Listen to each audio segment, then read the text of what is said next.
Dozens of police and SWAT teams swarming on this small central Californian town. Not what you'd expect for what was supposed to be a routine foreclosure. At this point, we believe the suspect is barricaded inside of the apartment complex. We don't know anything about him. We don't know what the motive is behind this shooting. All we know is that we have 2 people dead. Apparently, 45-year-old Jim Richard Ferrario had his motives. He was losing his condominium because of a $15,000 home equity loan he could no longer afford to pay. The condo was sold at an auction for a knockdown price, and Ferrario was handed an eviction notice.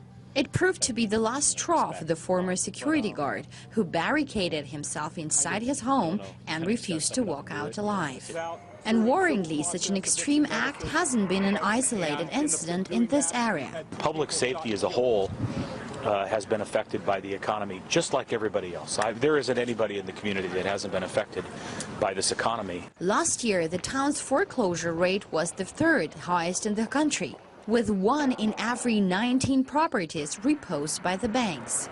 The entire region is ravaged by unemployment and budget cuts. And it's a story being repeated nationwide with equally bloody consequences.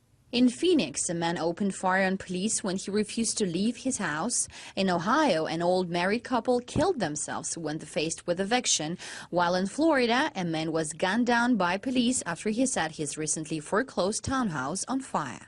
These death by foreclosure killings have been going on quietly around the country ever since the financial crisis threatened to pull the rug from those only surviving on credit. I think people get desperate and they don't see the light at the end of the tunnel, that, you know, it's okay if I lose my home and I move somewhere that I can afford and I can rent. And I just think we really get attached to home and are very reluctant to give it up, and I think it brings on desperation when you lose that.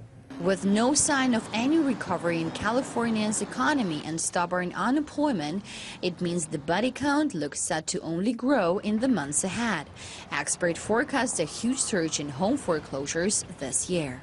While the threat of a shadowy inventory of soon-to-be foreclosed homes continues to haunt housing markets, there is a question: how many more depressed people forced from their own homes and with nowhere else to go are pushed to the very edge, determined to do anything it takes to stand by their property till the bitter end.